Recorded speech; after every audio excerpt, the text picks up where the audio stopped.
Hola gente linda, ¿cómo andan? ¿Todo bien? Nos encontramos una vez más para resolver el final de Química de Ricio que tomaron hace 2 días, 15 de julio del 2024.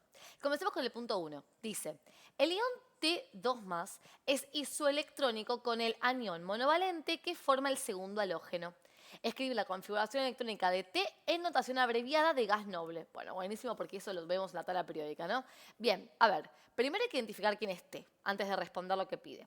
Tenemos T como catión divalente, que es isoelectrónico, o sea, tiene igual cantidad de electrones que el anión monovalente que forma el segundo halógeno. Vamos a la tabla periódica a buscar ese halógeno.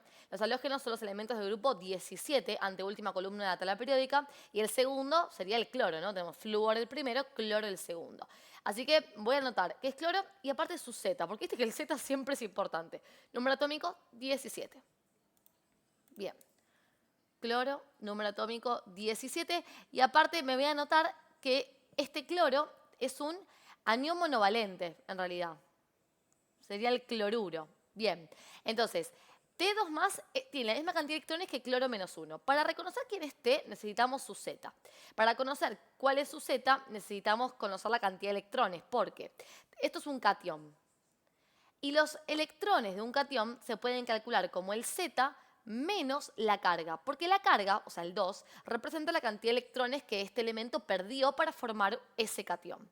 Entonces, si yo planteo esta fórmula, que es la fórmula para cationes, puedo despejar el Z si conozco la cantidad de electrones y la carga. La carga la conozco, lo que todavía no tengo es la cantidad de electrones. ¿Pero cómo lo voy a calcular? Con los electrones del cloro menos 1, porque la cantidad de electrones es igual, dado que son isoelectrónicos.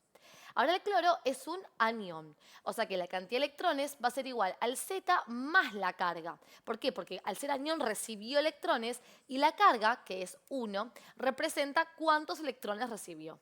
Entonces, los electrones de cloro va a ser igual a 17, que es su Z, más ese electrón recibido. O sea que los electrones son 18. Y como T más 2 es isoelectrónico con cloro menos 1, también tiene 18 electrones. Entonces sería 18 es igual a Z menos la carga. La carga del T es 2. Y ahora despejo. Voy a pasar el 2 sumando. 18 más 2 es 20. Y ahí voy a buscar la tabla periódica qué elemento tiene Z igual a 20. Y ten en cuenta que forma cationes este elemento, o sea que es más probable que sea un metal, ¿no? Y si te fijas, Z20 es el calcio. Ahora, me pide la configuración electrónica del calcio como átomo, o sea, teniendo 20 electrones, pero en notación como gas noble. Y eso lo tenés acá abajo. Fíjate que acá abajo tenés argón entre corchete, 4s2. Esa es la configuración electrónica abreviada con el gas noble. Entonces ahí sería la respuesta argón 4s2. Y listo. Ahí tenemos la respuesta de este punto 1. Vamos con el punto 2 de este final. Dice, a 25 grados centígrados y una atmósfera, 5 por 10 a la 24 moléculas de pentanona ocupan un volumen de 900 mililitros. Calcular la densidad de dicha sustancia. Bueno, vamos con la pregunta. Si me preguntan densidad, planteo. Densidad igual a masa sobre volumen. Yo tengo el volumen, que son 900 mililitros, lo que no tengo es la masa. La relación que conozco es entre el número de moléculas de pentanona y qué volumen ocupan esas moléculas. Sabemos que mol, moléculas y gramos, masa, están íntimamente relacionados. Yo puedo hacer un pasaje de número de moléculas a gramos, teniendo en cuenta la relación de que un mol de moléculas equivale a 6,02 por 10 a la 23 moléculas y equivale a la masa molar de la molécula con la que estamos trabajando. La masa molar de esto lo podemos calcular con la tabla periódica. Sabemos que la masa del carbono es 12, o sea que haría 5 por 12, más la masa de hidrógeno, 1 gramo por cada mol, así que haría 10 por 1 porque hay 10 hidrógenos, más la masa del oxígeno, 16. Si hago esta cuenta me da 86 gramos mol la masa molar de esta molécula. Lo que estoy leyendo acá es que un mol de moléculas tiene una masa de 86 gramos. Pero como un mol equivale a 6,02 por 10 a la 23 moléculas, esto también equivale a 86 gramos. Y como yo tengo 5 por 10 a la 24 moléculas, puedo calcular cuántos gramos son haciendo regla de 3. Entonces, si 6,02 por 10 a la 23 moléculas de pentanona ocupan o tienen una masa, mejor dicho, de 86 gramos, entonces 5 por 10 a la 24 moléculas, ¿a qué masa equivalen? Hagamos la cuenta. A ver, por 86 dividido 6,02 por 10 a la 23, esto me da 714, tres cifras significativas, 714 gramos. Entonces ahora divido estos 714 gramos, que sabemos que ocupan 900 mililitros, dado que equivalen a esas moléculas. Hago 714 dividido 900 y esto me da 0,793 gramos sobre mililitro. Y listo. Ahí calculamos la densidad. Y quizás te estés preguntando, ¿y la temperatura y la presión para qué me la dan? Bueno, porque no la uso, pero la proporción masa-volumen tiene que ver con el estado de agregación de la sustancia a cierta presión y a cierta temperatura. Entonces, estos datos son consecuentes con la densidad encontrada. Si la temperatura o la presión fueran distintas, esa misma sustancia podría tener otra densidad. Ahora, entre nosotros, ¿lo vas a usar para el ejercicio? No, la verdad que no. Así que a no confundirse con gases. Recordá que para que el ejercicio sea de gases, tiene que haber mencionado que este elemento es un gas. Punto 3 dice, dadas las sustancias fósforo flúor 3, cuyo momento dipolar es distinto de 0, y boro flúor 3, cuyo momento dipolar es igual a 0, justificar la diferencia de valores de momento dipolar que hay entre ellas. Bueno, a ver, primero hagamos la Lewis para interpretar qué diferencia tienen y por qué una es no polar y la otra es polar. Fósforo es un elemento del grupo 15, o sea que tiene 5 electrones en la última capa. 1, 2, 3, 4, 5. Le faltan 3 electrones para completar el octeto y son los que el flúor le va a ofrecer, porque el flúor tiene 7 electrones en la última capa, entonces necesita solamente compartir 1 con el fósforo para cumplir con su octeto. Entonces cada flúor, que tengo 3, comparte un electrón con el fósforo y de esa manera queda dispuesta la estructura de Lewis de esta molécula. ¿Qué geometría molecular tiene? Porque esto es lo importante para la justificación. Como tiene 4 átomos en total esta molécula y sobra un par de electrones sin compartir en el átomo central, no estoy pudiendo elegir, ahí está, sobra este par de electrones, entonces la geometría molecular es piramidal. Y sabemos que el hecho de que sobren electrones y esta geometría provoca que esta molécula sea polar. ¿Qué pasa con el boro? El boro es un elemento que no completa su octeto. Tiene 3 electrones y solamente puede recibir 3. O sea que completa con 6 electrones. Lo mismo, comparte con el flúor. Y el flúor necesita un electrón solo para completar su octeto. O sea que con 3 flúor, el boro está compartiendo sus 3 electrones del modo en que necesita. ¿Qué pasa? ¿Cuál es la diferencia con el otro? Porque al fin y al cabo estoy planteando básicamente lo mismo. Que no sobran electrones sin compartir en el átomo central. Entonces la geometría molecular tiene otro tipo de simetría porque es triangular. Y la molécula resulta, sabemos que cuando no le sobran electrones sin compartir y los laterales son todos iguales, entonces es no polar. Ahora, ¿cuál es la justificación detrás de la polaridad y la no polaridad de cada uno de estos? O sea, polar significa momento dipolar distinto de 0 y no polar, momento dipolar igual a 0. En ambos casos, los enlaces boroflúor o fosforoflúor son enlaces polares. O sea, este enlace es polar y este otro enlace también es polar. ¿Por qué? Porque entre el fósforo y el flúor, o bien entre el boro y el flúor, hay diferencia de electronegatividad. Pero es la simetría de la geometría molecular la que hace que se compensen o no estas diferencias de electronegatividades entre los distintos enlaces que forma boro con flúor o fósforo con flúor. La geometría triangular hace que la molécula boro-flúor sea de una manera simétrica, de modo que las diferencias de electronegatividades entre los 3 enlaces se compensen, generando una diferencia de electronegatividad 0, nula, con lo cual la molécula termina siendo no polar.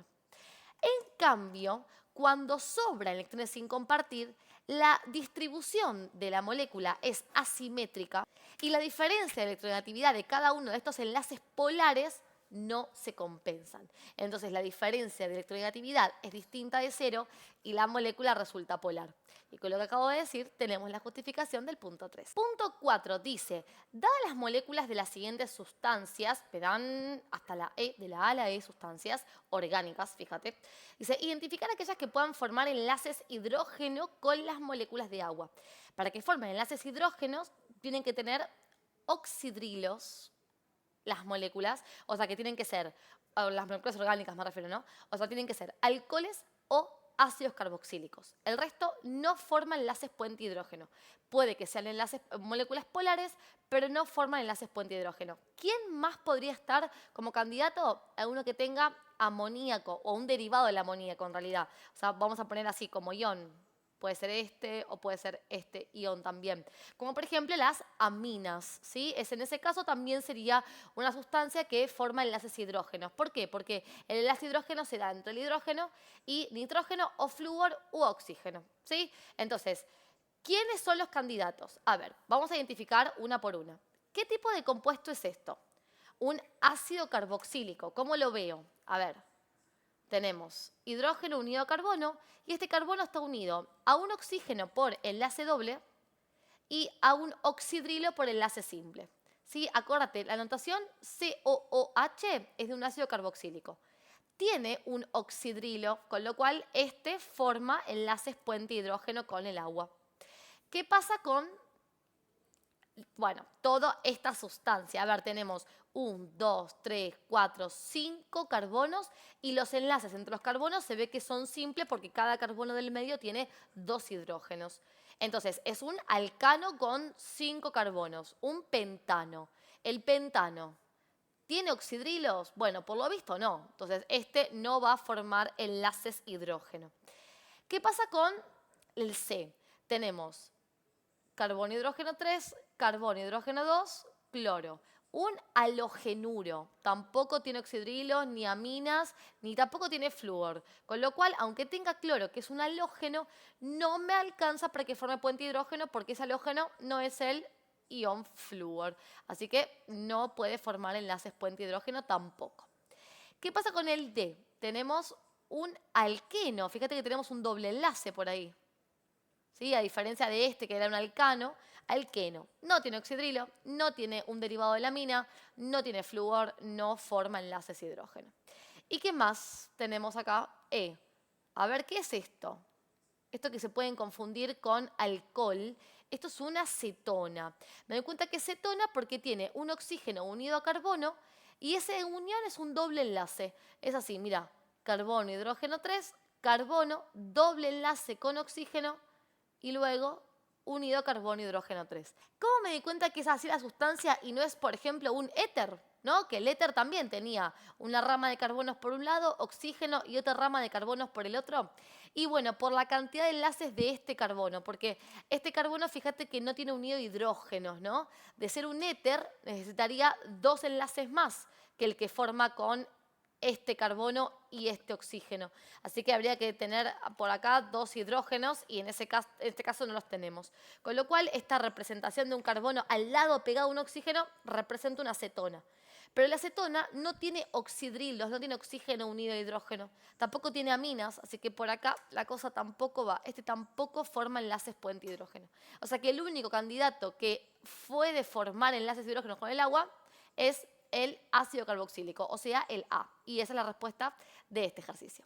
Punto 5 dice, dado los siguientes compuestos, dibujar la estructura de Lewis de aquel que solo presenta uniones covalentes. Bueno, para que presente uniones covalentes no tiene que haber metales de por medio, porque formaría un enlace iónico en ese caso. Entonces, fíjate, acá tenemos sodio, iónica. Tenemos sodio también, iónica. La única covalente entonces es la tercera molécula, esta es la única molécula, la tercera sustancia, porque fíjate que todos los elementos que la componen son no metales. Entonces, vamos a hacer la estructura de Lewis. Para eso es interesante reconocer qué tipo de sustancia es, para tener una idea de cómo es el paso a paso de la estructura de Lewis, porque recuerda que, aunque el sentido de la estructura de Lewis es siempre el mismo, en covalente es ceder electrones y completar el octeto, dependiendo del tipo de sustancias, la forma en que uno comienza a plantear la Lewis. Y en este caso estamos en presencia de un ácido. Y los oxoácidos se formulan de la siguiente, se estructuran con la Lewis de la siguiente manera. Primero, según la cantidad de hidrógenos que haya, vamos a armar un enlace entre oxígeno e hidrógeno, dado que los hidrógenos se unen siempre a los oxígenos. Entonces voy a marcar un hidrógeno con su electrón, un oxígeno con sus 6 electrones de la última capa, y puse 6, 1, 2, 3, 4, 5, me faltó 1, 6. Y con esta unión, el hidrógeno completa su octeto. ¿Sí? Recordad que el hidrógeno completa con 2 electrones.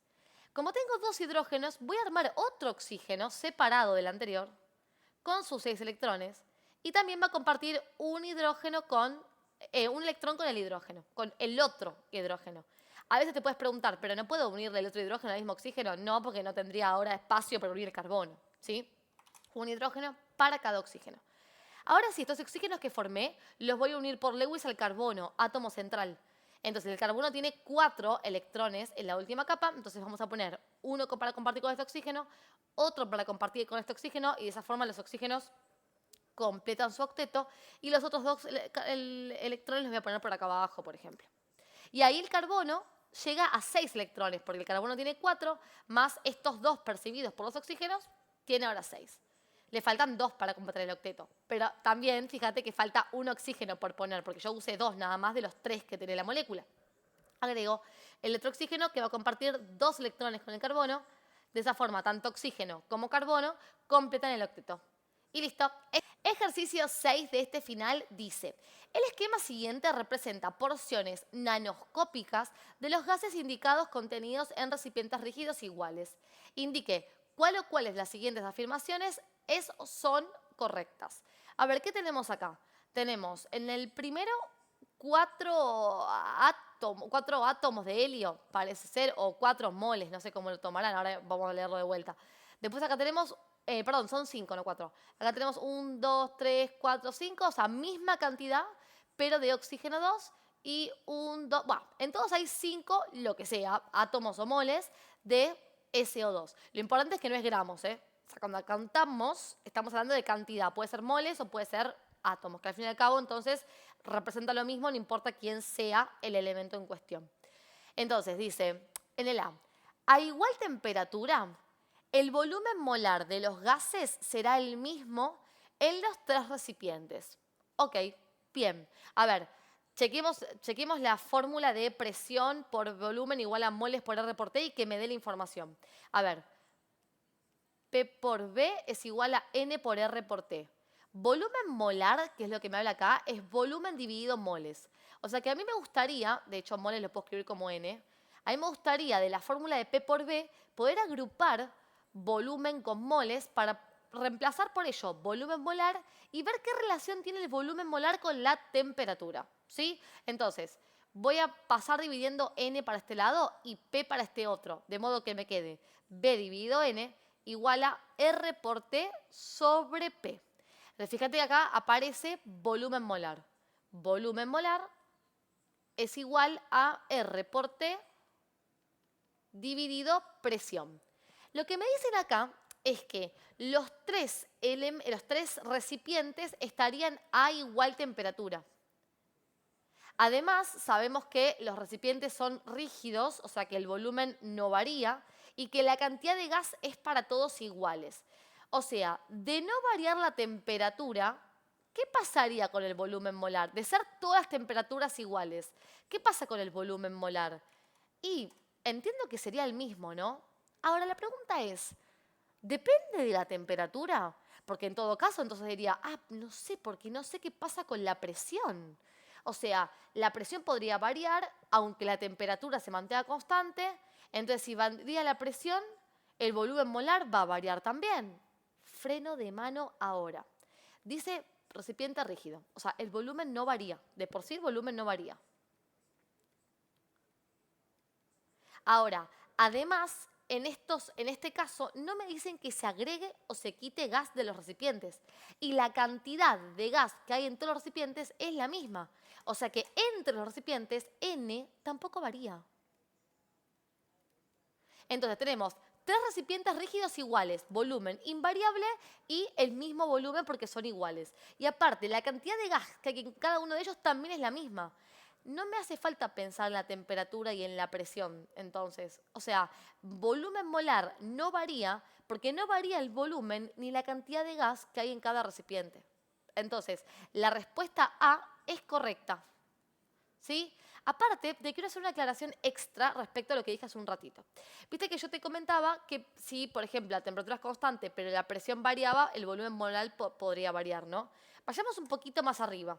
Digo, si la temperatura es constante y la cantidad de gas es constante y la R es constante, y por ejemplo el volumen varía, la presión va a variar.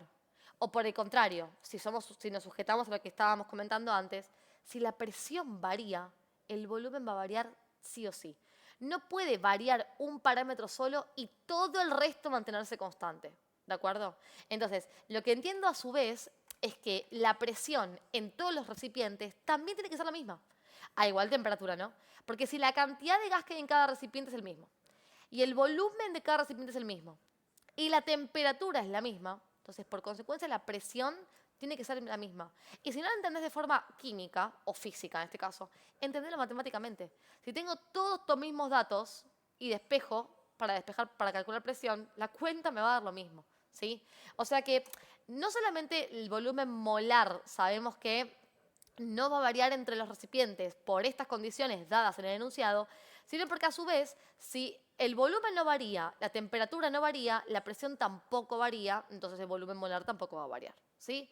Bien, listo. Dicho eso, vamos con la opción B. Dice, a igual temperatura, la densidad de los gases será la misma en los tres recipientes.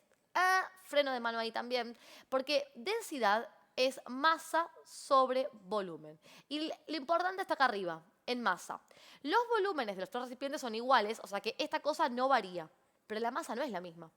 Porque la masa de cada uno de los recipientes, de los gases contenidos en cada uno, serán los moles multiplicado por la masa molar de cada uno de los gases. Y claro, los moles son iguales. Hay 5 moles de gas en cada uno de los recipientes, si es que están moles, ¿no? Pero la masa molar no, porque la masa molar del helio es 4, la del oxígeno es 32 y la del ácido de azufre, el óxido de azufre es 64. O sea que como las MR son distintas, las masas van a ser distintas y por lo tanto la densidad van a ser distinta. Así que la opción B es falsa. No te olvides que la densidad depende de la masa, no de los moles. Y la masa y los moles no son lo mismo.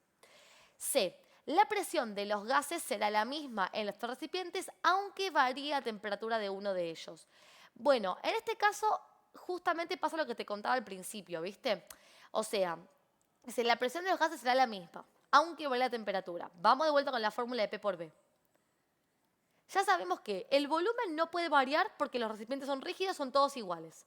Los moles no van a variar porque la cantidad de gas no me indican que varíe. Y además la R sabemos que es constante.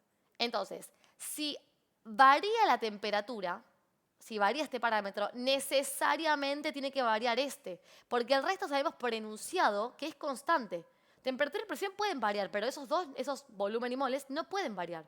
Entonces, si la temperatura varía, sí o sí la presión tiene que variar. Como te comentaba acá arriba, pero a la inversa. Si la temperatura variaba, la presión si la presión variaba, volumen tiene que variar, ¿sí?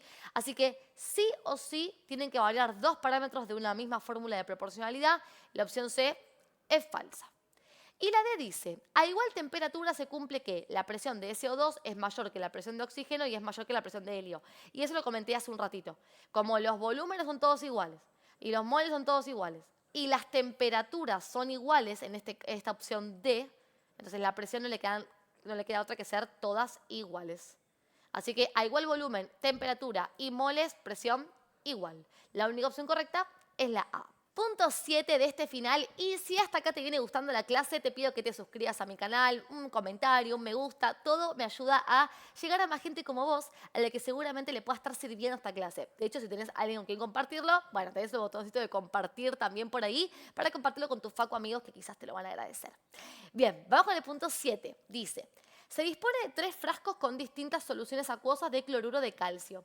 El frasco A tiene 5 litros de solución, 10% masa en masa, densidad 1,11 gramos sobre centímetro cúbico. No me preguntes por qué le pusieron R, porque no lo sé. Pero es la densidad, eso me lo indica la unidad. Así que vamos a anotar el dato. En el A tenemos 5 litros, eso es volumen de solución, 10% masa en masa, y una densidad de 1,11 gramos sobre centímetro cúbico, que recordemos que es lo mismo que mililitro, así que lo voy a escribir así. En el B tenemos un volumen de 1,50 litros y una concentración 2,50 molar. Mientras que en el frasco C tenemos un volumen de 250 mililitros o centímetro cúbico y la solución tiene una concentración 15% masa sobre volumen.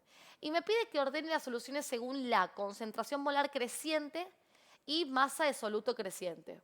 Ok, bien, lo que tenemos que hacer entonces es calcular la molaridad de todas las soluciones para poder comparar, ¿sí? Entonces, vamos con la primera. Voy a desglosar qué significa 10% masa en masa. Esto sería 10 gramos de soluto por cada 100 gramos de solución. Y hago un freno acá. Chicos, los que tengan mi curso de química, que el que no lo tiene, les voy a dejar el link en el primer comentario para que chusmeen. Recuerden que acá no tenemos dilución ni concentración de iones, así que estamos en caso 1 de solución, lo que yo llamo caso 1 en el curso, ¿sí? ¿Por qué aclaro esto para los chicos que tienen el curso? Porque acá está bueno armar el cuadro de datos y hacer pasaje de unidades. Vamos a por ello. Lo que yo necesito es calcular la molaridad, o sea, cuántos moles de soluto hay cada 1000 mililitros de solución. Y cuando planteo esto, veo que la proporción que yo tengo de soluto y solución no coincide con las unidades en las que yo necesito al soluto y la solución para plantear la molaridad. Con lo cual me voy a armar con la concentración un cuadrito de información que me dé justamente datos sobre estas proporciones, pero en distintas unidades. Este cuadrito lo armo así, mira, soluto, solvente, solución. Soluto en gramos o moles. El solvente solamente lo vamos a escribir en gramos en este caso y la solución en gramos y en mililitros. Entonces, voy a anotar los dos que tengo en la concentración, ¿sí? No usemos el dato real, o sea, los 5 litros, porque no son parte de esta proporción. Voy a buscar el 10 gramos de soluto por acá y los 100 gramos de solución por acá. Y voy a hacer pasajes de unidades. Para pasar de gramo a mol, en realidad no es un pasaje de unidad, pero es un pasaje de cantidad, de forma de medir la cantidad. Para pasar de gramo a mol, dividimos por la MR. Y sí, si fuera al revés sería multiplicar por la MR. Y para pasar de gramo a mililitro la solución, vamos a usar la densidad de la solución, también es dividir por la densidad. Entonces, como la masa molar no la tengo, la voy a calcular. Vamos a la tabla periódica a buscar el calcio y el cloro. La masa del calcio es 40 y el cloro, fíjate que es 35,5, redondeando en primer decimal. Así que 40 más 35,5 por 2 sería la masa molar de nuestro soluto. Me da 111 gramos mol. Así que a 10 lo divido por la masa molar, o sea, lo divido por 111 y esto me da 0,0900 moles. Y a los 100 gramos de solución los voy a dividir por la densidad, que es 1,11, y esto me da 90,9 mililitros. ¿Sí? Recordad que la densidad me la habían dado. Entonces yo ahora puedo usar lo que está en este cuadro para calcular cuántos moles de soluto habrá cada 1000 mililitros. Porque lo que yo leo acá es que cada 90,9 mililitros hay 0,0900 moles de soluto. Entonces, en 1000, ¿cuántos habrá? Y ahí calculé la molaridad. ¿Sí? Entonces, si en 90,9 mililitros hay 0,0900 moles de soluto, en 1000 mililitros, que es lo que yo quiero calcular, ¿cuántos moles de soluto hay? Hago 1000 por 0,0900 dividido 90,9 y esto me da 0,990 moles de soluto. O sea que la molaridad es 0,990 molar. Bien, vamos a calcular la molaridad ahora del C, porque la del B ya la tengo. Entonces, vamos a plantear la misma idea. Abrimos esta proporción y 15% masa volumen implica que hay 15 gramos de soluto por cada 100 mililitros de solución. Y yo quiero saber cuántos moles de soluto hay cada 1000 mililitros de solución. Recordad que la molaridad siempre implica lo mismo, ¿sí? La proporción buscada siempre va a ser esta. Ahora, claro, ¿qué pasa? Es verdad que la solución está en la misma unidad, pero el soluto no, habría que pasarlo a moles. Y para no armar todo este cuadro, porque fíjate que yo solvente ni lo completé, o sea que no hace falta siempre armarlo completo, directamente pienso, yo quiero pasar los gramos estos a moles, quiero tener moles. Entonces, ¿qué hacía en el cuadro? Para pasar de gramo a mol, divido por la mr. Bueno, directamente hago eso. Divido acá por la mr. No hace falta armar todo el cuadrito, ¿sí? Eso lo dejo a tu criterio. Tiene que ver con el orden y prolijidad del ejercicio. Entonces hacemos 15 dividido 111, que es la masa molar del soluto, y esto me da 0,135 moles de soluto. Y ahora, ya sabe que esos moles están en 100 mililitros. Me pregunto cuántos habrá en 1000. Entonces, si en 100 mililitros de solución hay 0,135 moles de soluto, entonces en 1000 mililitros de solución, ¿cuánto habrá? Y hago 1000 por 0,135 dividido 100 y esto me queda 1,35 moles de soluto. Como son los moles de soluto que hay cada 1 litro de solución, entonces esto representa la molaridad de esta solución. Bueno, ahora comparo números entonces. Dice que ordene en concentración molar creciente, o sea, de menor a mayor, para responder el A. Entonces, la menor concentración es la del A, justo 0,990. Después sigue la del C, que es 1,35, y la mayor es la del B, 2,50. Entonces sería A menor a C menor a B. Y ahí respondimos la primera pregunta. Ahora, tengo que ordenar según masa de soluto. Claro, la masa de soluto no la tengo. Así que hay que calcular cuánta masa de soluto hay en cada una de las soluciones. Y acá vos podés preguntarte, ¿pero no lo puedo comparar con los moles? No, porque depende de la MR, para empezar. O sea, la masa depende de la masa molar, entonces no puedo comparar esto por este mismo criterio, digamos, que está medio en moles. Y aparte, los volúmenes de cada una de las soluciones son distintos. O sea que no puedo pretender que comparando las concentraciones yo pueda identificar en dónde hay más masa porque eso sería comparable a igual volumen. Así que tengo que hacer cuentas. ¿Sí? A ver, ¿qué sé del cuadrito? Yo sé de esta para la A que hay 10 gramos de soluto por cada 90,9 mililitros de solución. ¿Cuánta cantidad de solución tenemos? Fíjate que el enunciado dice 5 litros, que es lo mismo que 5.000 mililitros. ¿Sí? Multiplicando por 1000, pasamos del litro a mililitro. Entonces yo voy a decir, si 90,9 mililitros de solución contienen 10 gramos de soluto, fíjate qué parecida arranqué la regla de 3 usando el cuadro, nada más que para hacer esto relacioné mililitro con moles y ahora mililitro con gramos. Es re útil el cuadro porque tenés todas las proporciones en todas las unidades entre soluto y solución. Pero acá quiero saber cuántos gramos de soluto hay en los 5.000 mililitros. Entonces, en 5.000 mililitros de solución, ¿cuántos gramos de soluto hay?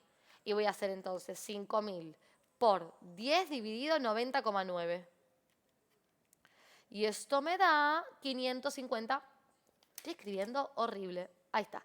550 gramos de soluto. Ahí tenemos entonces los gramos de soluto que hay en la primera solución. Vamos con la segunda.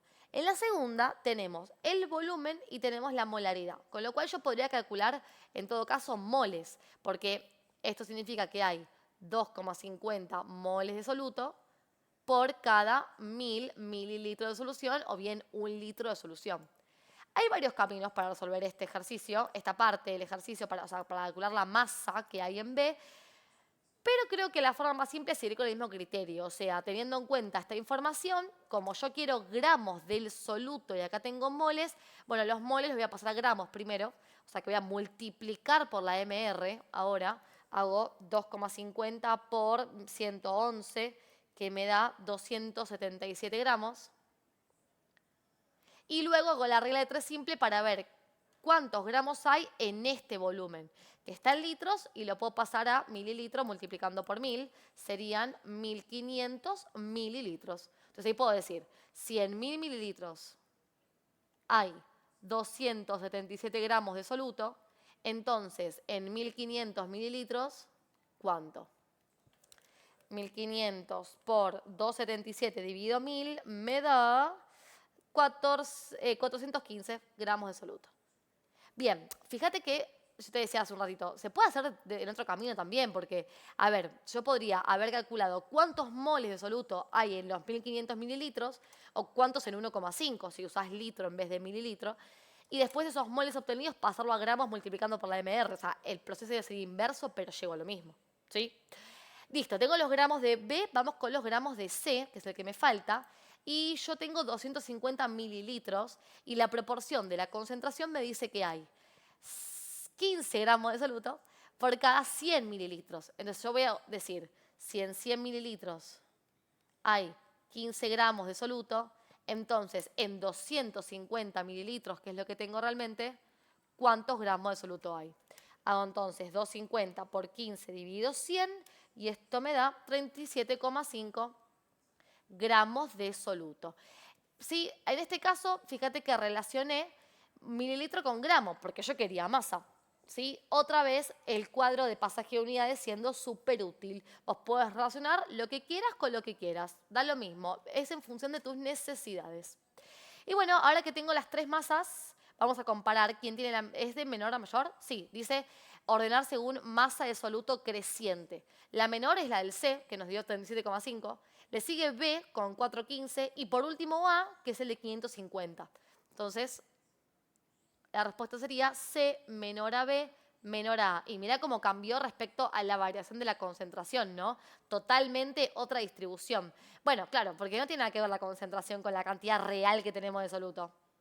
Vamos con el punto 8 y dice, se hicieron reaccionar 350 gramos de una muestra que contiene este carbonato ácido de sodio con exceso de ácido clorhídrico. La ecuación que representa la reacción es esa que está en pantalla. Y dice, calcular la pureza de la muestra de este carbonato ácido, sabiendo que el rendimiento de la reacción es del 90% y se obtuvieron 49,2 litros de dióxido de carbono medidos a 1,50 atmósferas y 27 grados centígrados. Bueno, chicos del curso, les hablo a ustedes, sería el caso 4 de estequiometría, el caso calcular pureza. Entonces, vamos a tomar primero la información que tenemos. A ver, separamos siempre en reactivos y productos. Los reactivos son los que están del lado izquierdo de la flecha. La única información que tenemos sobre reactivos son estos 350 gramos del carbonato ácido. ¿Sí? Así que me voy a escribir esto. Pero tengamos en cuenta que dice que estos 350 gramos son de una muestra que contiene el carbonato. O sea, yo tengo 350 gramos totales, o sea, esto representa el 100%, y parte de esos 350 gramos son el carbonato ácido, con lo cual me piden la pureza luego de darme la reacción. Claro, porque yo no sé cuánto es carbonato puro. Así que por acá va a venir la incógnita del ejercicio, ¿no? Y dice que se obtuvieron, que el rendimiento del 90% dice primero, y después que se obtuvieron de dióxido de carbono un volumen de 49,2 litros, medidos a una presión de 1,50 atmósferas y una temperatura de 27 grados centígrados. A ver, vos ves esta trilogía a estos tres amigos y decís gases. P por B igual a N por R por T de cabeza. ¿Por qué? Porque no podemos trabajar ni con volumen, ni con presión, ni con temperatura de estequiometría. Sí o sí, moles. Así que ya me voy a plantear P por B igual a N por R por T para despejar N, para despejar los moles. Me quedaría P por B dividido R por T igual a moles. Reemplazo. A ver, presión 1,50 atmósferas. Volumen 49,2 litros. R es 0,082 litro por atmósfera sobre Kelvin por mol. Y la temperatura es 27 grados, pero no te olvides de sumar 273 para pasar a Kelvin. Son 300 Kelvin. Y a ver cuánto da esto. Sería 1,50 por 49,2 dividido 0,0882 por 300. Y esto me da 3 moles. ¡Ah! Quedé redondo, es un placer, ¿no? Bien, listo. Tenemos entonces la cantidad de gas obtenido. ¿Escuchaste lo que dije? La cantidad de gas obtenido, que no es lo mismo que el esperado o el estequiométrico. Como esto es lo obtenido de dióxido de carbono, representa el 90% de la reacción, o sea, el 90% que es el rendimiento. Yo necesitaría saber cuánto es el 100% de gas que se esperaba obtener para calcular entonces cuánta masa de este reactivo se dispuso para la reacción. Porque la masa que se coloca en la reacción de reactivo depende de la cantidad estequiométrica que yo quiera obtener de producto, no de la cantidad real obtenida. Así que grábate esto, en este caso 4, siempre que me dan dato de producto, tengo que calcular cuánto es el 100%, porque el dato dado de producto siempre representa el porcentaje de rendimiento. Entonces, si 90% son 3 moles, entonces 100% ¿a cuántos moles equivale? Entonces voy a hacer 100 por 3 dividido 90 y esto me da 3,33 moles del dióxido de carbono. Y esta es la cantidad estequiométrica de producto obtenido, en función de la cual voy a obtener cuánta masa de este se usó. Una vez que tomo los datos, y esto para producto es siempre, siempre caso 3, que es calcular cantidad de reactivo, o caso 4, calcular pureza, siempre te va a pasar esto en la parte de producto. Una vez que armas esto, ahora sí, vamos al cuadro estequiométrico. Voy a copiar la reacción y me voy a armar el cuadro de proporciones, o sea, cuántos ingredientes se usan para obtener tanto producto. A ver. Primera línea del cuadro estequiométrico, la línea de moles. En la línea de moles vamos a poner el coeficiente estequiométrico de cada una de estas sustancias. Acá tenemos un 1, todas son con 1, ¿no? No tenemos ningún coeficiente, ningún número distinto de 1 delante de cada molécula, entonces acá sería un mol de esta más un mol de esta produce un mol de esta otra, un mol de esta y un mol de esta. ¿Sí? La reacción está balanceada, aunque podés comprobarlo, y cada uno de los coeficientes es 1. La siguiente línea es la de masa, y bueno, para calcular la de masa tenemos que hacer mR por mol. Como acá todos los moles son 1, en la línea de masa justo acaba de coincidir con las masas molares de cada sustancia.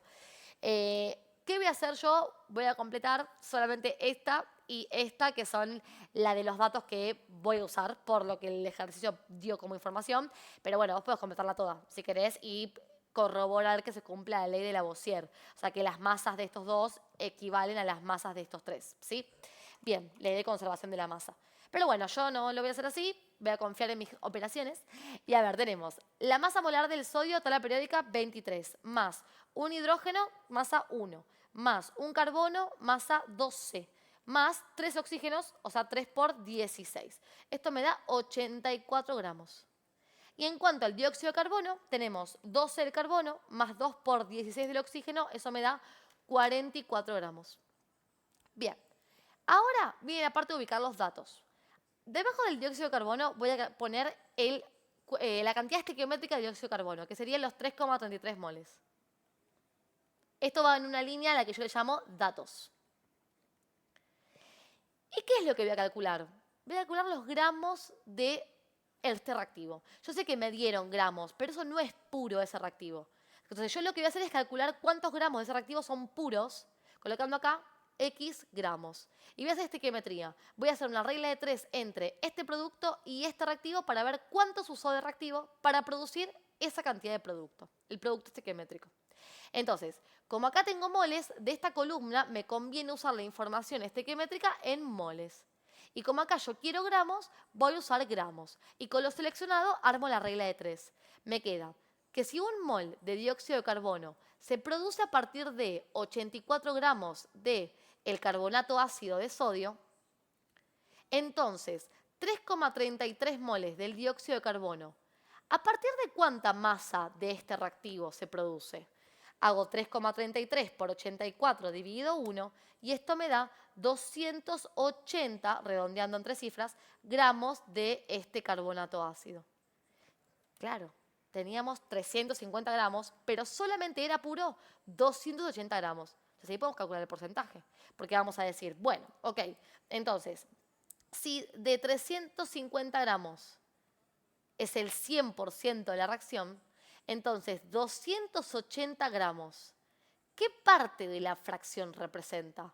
De la mezcla representa. La mezcla me refiero a parte pura con impura, ¿no? Hago 280 por 100 dividido 350 y esto me da 80. O sea que el 80% de esa muestra es es puro carbonato ácido de sodio. El resto son impurezas. Y esta es la respuesta del ejercicio. Siguiente punto, punto 9, dice, se dispone de 10 mililitros de una solución acuosa de ácido nítrico con pH 2,25. La misma se diluye con agua hasta obtener una solución de pH 3,51. Calcular el volumen de la solución final. Bueno, acá vamos a pensar lo siguiente. Es una dilución, te lo estoy diciendo acá, se diluyen. Tenemos un volumen inicial de 10 mililitros y un pH de 2,25, sin unidad. Se diluye con agua, o sea, se le agrega agua hasta llegar a un volumen final que no conozco y es lo que el ejercicio me está preguntando.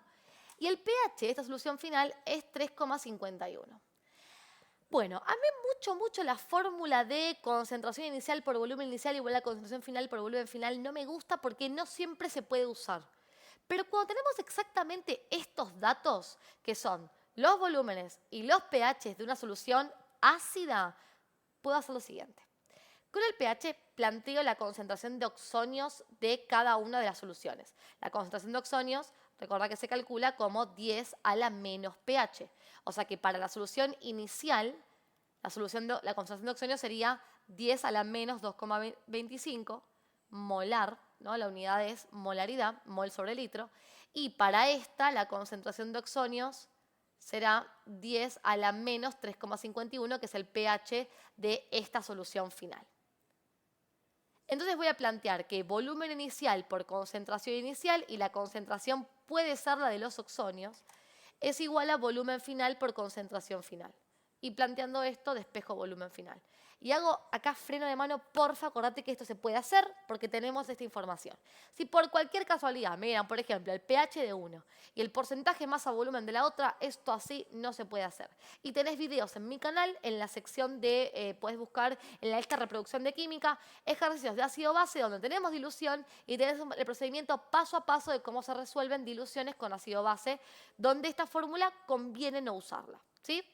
Entonces, despejo volumen final, volumen inicial por concentración inicial dividido dividido concentración final es igual a volumen final. ¿Sí? Paso dividiendo porque yo quiero volumen, ¿no?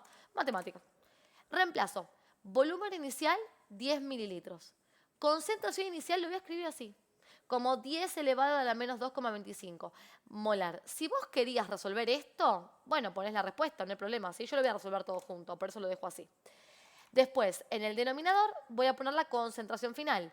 10 a la menos 3,51 molar. Misma idea. Si querés lo resolvés y después reemplazás.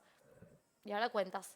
Sería 10 por 10 elevado a menos 2,25 dividido 10 elevado a la menos 3,51.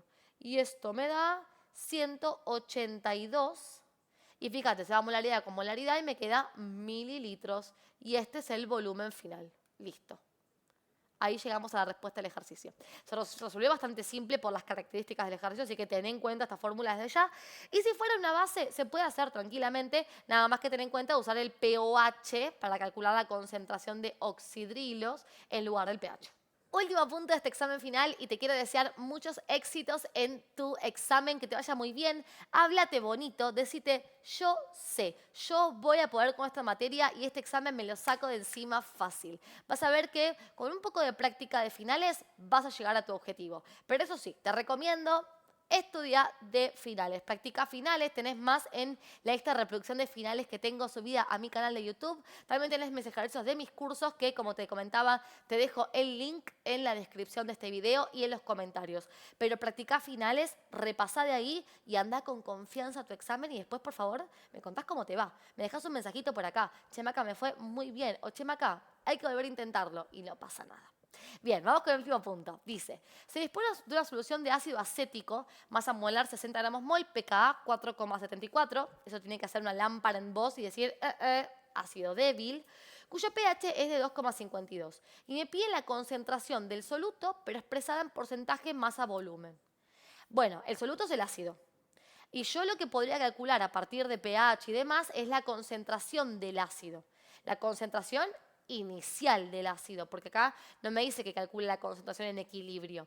Entonces, asumiendo que lo que me preguntan es concentración inicial, porque acá es verdad que no me lo aclaran, y teniendo en cuenta que se dispone de esta solución, bueno, lo que voy a plantear es el cálculo de la concentración inicial del ácido.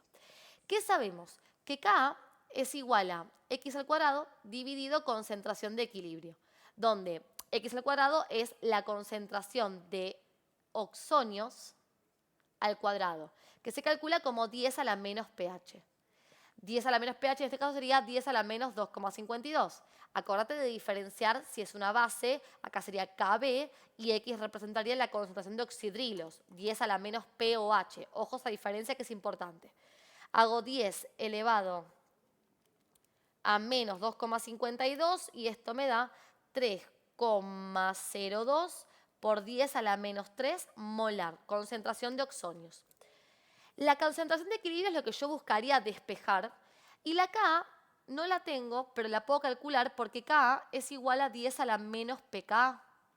Y me dieron la pK, o sea, quedaría 10 a la menos 4,74. También lo resuelvo. 10 elevado a menos 4,74 me da 1,82 por 10 a la menos 5. Y quizás hasta el altura te estés preguntando, che, Maca, pero para. En el punto 9 planteaste esto, no lo resolviste, lo metiste en la fórmula. Y ahora estamos en el 10, planteaste lo mismo y lo resolvés y lo vas a meter en otra fórmula. La verdad que lo hago como me parece. O sea, como me va literalmente pintando en el momento. Es como te decía en el punto anterior. Si querés, lo resolvés y después lo reemplazás. O si no, lo reemplazás directamente con la expresión. Como vos te sea más fácil después de calcularlo. ¿Sí? Bien, entonces, vamos para acá. Sería K 1,82 por 10 a la menos 5. Es igual a X, o sea, 3,02 por 10 a la menos 3 molar, esto al cuadrado, dividido concentración de equilibrio. Consejito, unidades en esta fórmula no usar. La fórmula de constantes de equilibrio no usamos unidades. Y puedo despejar la concentración de equilibrio. Mira, lo paso multiplicando por acá y esto entonces después pasa dividiendo. Entonces me queda que la concentración de equilibrio es igual a 3,02 por 10 a la menos 3 al cuadrado dividido por 1,82 por 10 a la menos 5. ¿Y qué me queda? A ver, 3,02 por 10 a la menos 3 al cuadrado dividido 1,82 por 10 a la menos 5. Y todo esto me da 0,501 molar. Esta sería la concentración de equilibrio. Ahora, yo buscaría la concentración inicial, que puede ser que mucho no varíe. ¿Por qué? Porque la K es bastante menor a la concentración de equilibrio.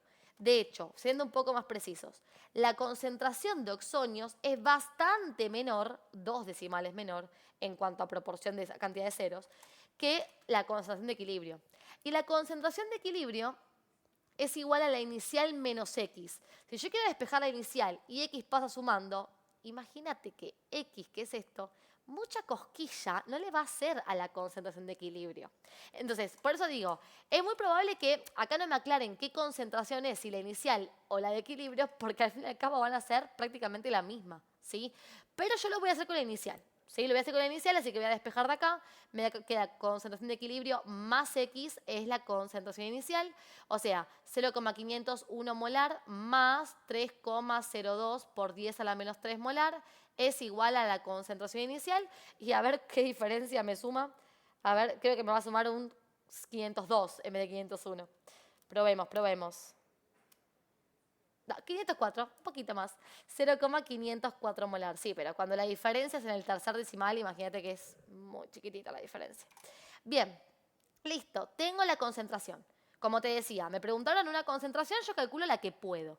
Ahora, yo quiero porcentaje de masa volumen. Acá nos metemos en soluciones. Tengo una concentración, 0,504 moles de soluto por cada 1000 mililitros de solución. Y ahora yo lo quiero pasar a porcentaje de masa-volumen. Esto sería la cantidad de gramos de soluto que hay cada 100 mililitros de solución. Es un pasaje de proporción. Ahora, fíjate que la unidad de la solución es la misma, pero la unidad del soluto no. Yo lo que haría previamente es pasar estos moles a gramos y luego armar la regla de 3 para ver cuántos gramos hay cada 100 mililitros. Y ahí termina el ejercicio, ¿sí? En esta parte, olvídate de ácido base, estamos exclusivamente en soluciones, ¿sí? Bien, voy a sacar la masa molar del compuesto. Ah, me la dieron. Acá, 60. Buenísimo. Entonces, ¿qué voy a hacer? Mol por masa molar me da gramos. Ahí hacemos el pasaje. Entonces me queda 0,504 por 60 y esto me da 30,2 gramos de soluto.